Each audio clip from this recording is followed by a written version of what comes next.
All right, let's dive straight into an 800-year-old cold case involving a despised king, a deadly swamp, and a totally missing royal fortune. Welcome to this explainer, where we're going to unpack one of the absolute most fascinating unsolved mysteries in all of medieval history. I mean, it sounds like a complete myth, doesn't it?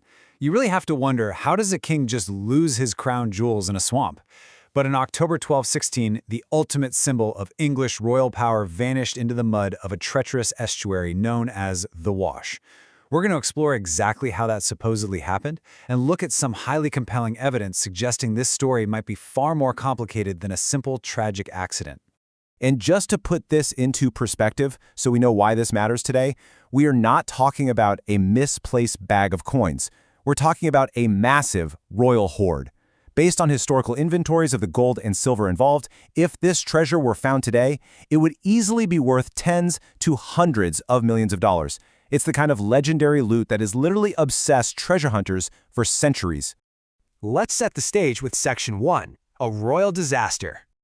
To understand how a king ends up losing his absolute most prized possessions in the mud, we've got to look at his chaotic final days. You probably already know him as the classic villain from the Robin Hood stories, Bad King John. Well, in 1215, John was forced by his rebellious barons to sign the Magna Carta. He completely failed to uphold it, which, naturally, sparked a massive civil war. By May 1216, the barons had actually invited French Prince Louis to invade England, and even the Scottish king was advancing from the north.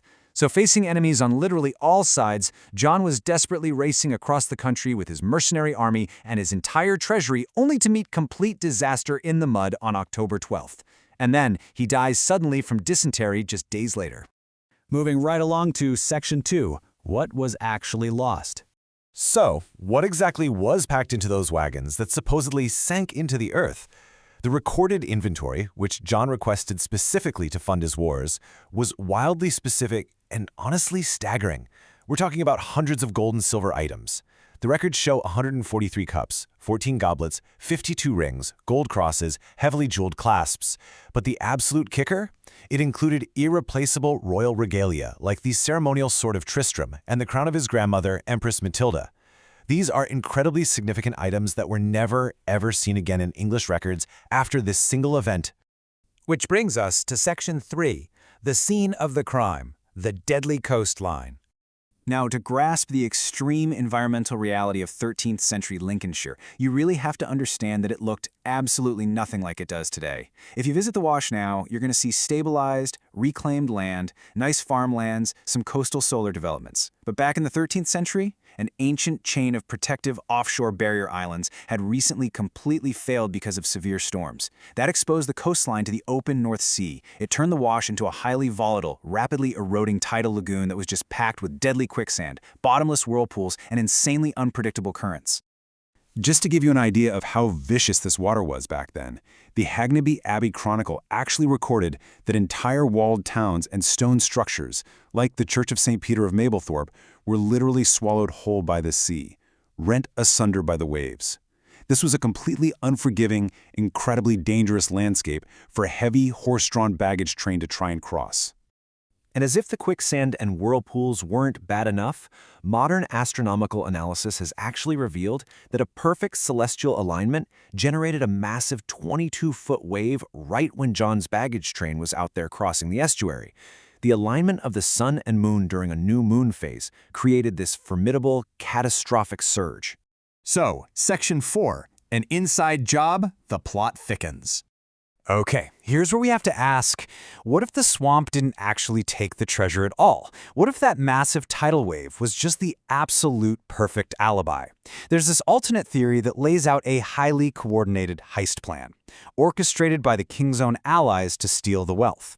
The theory basically goes like this. Step 1, separate the king from his treasure by putting the crown jewels on a ship from Grimsby. Step 2, load the rest of the heavy wealth onto boats at Walpole Cross Keys. Step 3, sail them to a secluded, heavily fortified location, specifically Wrangle Castle.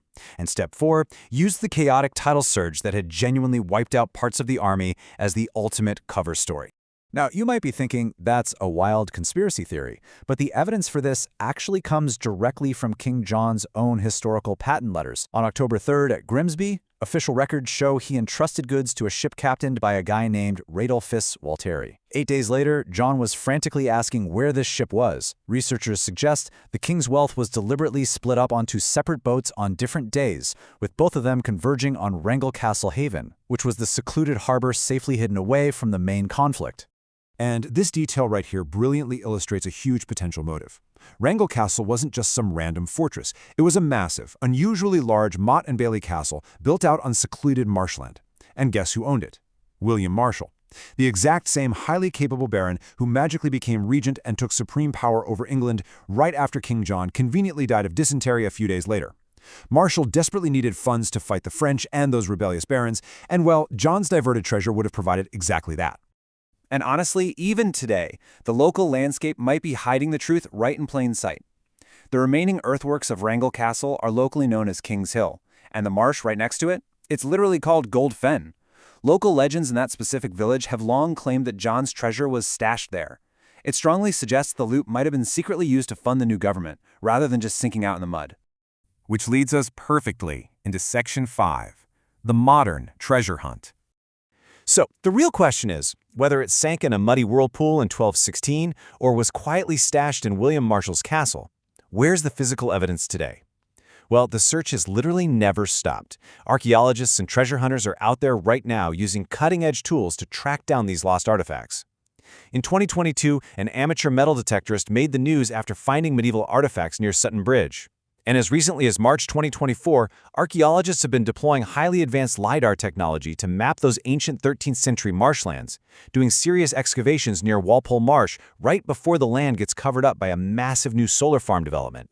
But we have to be realistic. As Clive Bond, the chairman of the local archaeological society, points out, getting to exactly where this stuff was deposited in such a changing, dynamic river system, you're looking at a 1,000,000-to-1 shot.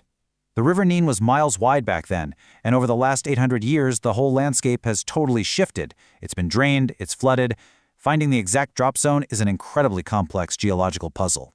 Which leaves us with the ultimate question for this explainer. Did the angry 22-foot waves of the North Sea really swallow a king's ransom, trapping it beneath modern farmlands forever? Or did we all just fall for the greatest, most brilliantly executed political cover-up in medieval history? Think about what that would actually mean for the history books.